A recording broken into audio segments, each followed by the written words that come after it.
28 मार्च 2025 को म्यांमार के मांडले शहर के पास एक भीषण भूकंप आया, जिसकी तीव्रता रिक्टर स्केल पर 7.7 मापी गई।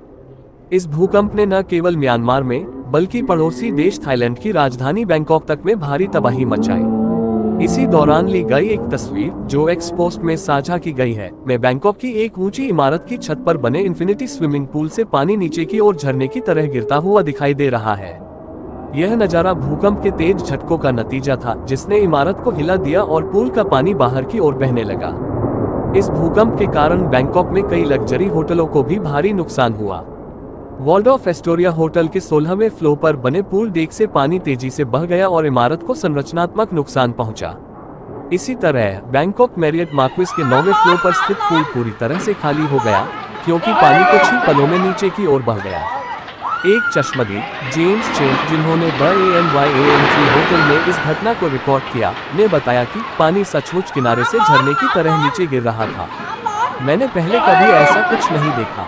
ये भूकंप म्यांमार के मांडले में सबसे ज्यादा विनाशकारी रहा, जो वहां का दूसरा सबसे बड़ा शहर है और इसकी आबादी करीब 15 लाख है। मांडले भूकंप के केंद्र के बहुत करीब था, जिसके चलते वहां भारी नुकसान हुआ। मांडले में मासोरे यानी मठ जैसी कई इमारतें ढह गईं। इस भूकंप में 150 से ज्यादा लोगों की जान चली गई और हजारों लोगों के मारे जाने की आशंका जताई जा रही है।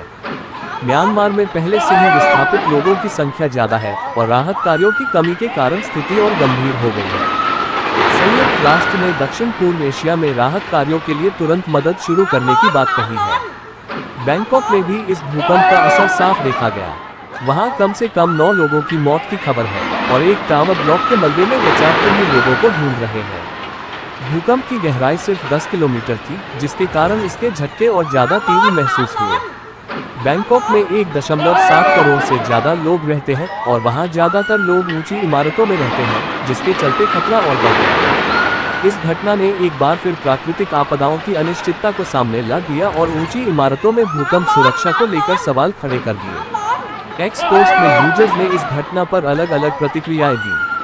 कुछ ने नुकसान को 50 करोड़ बताया, तो पोस्ट करने वाले ने इसे 123 करोड़ तक का नुकसान बताया।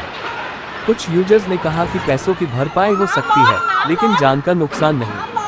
वहीं कुछ ने इसे हल्के अंदाज में लेते हुए कहा कि अब तो इस पोस्ट को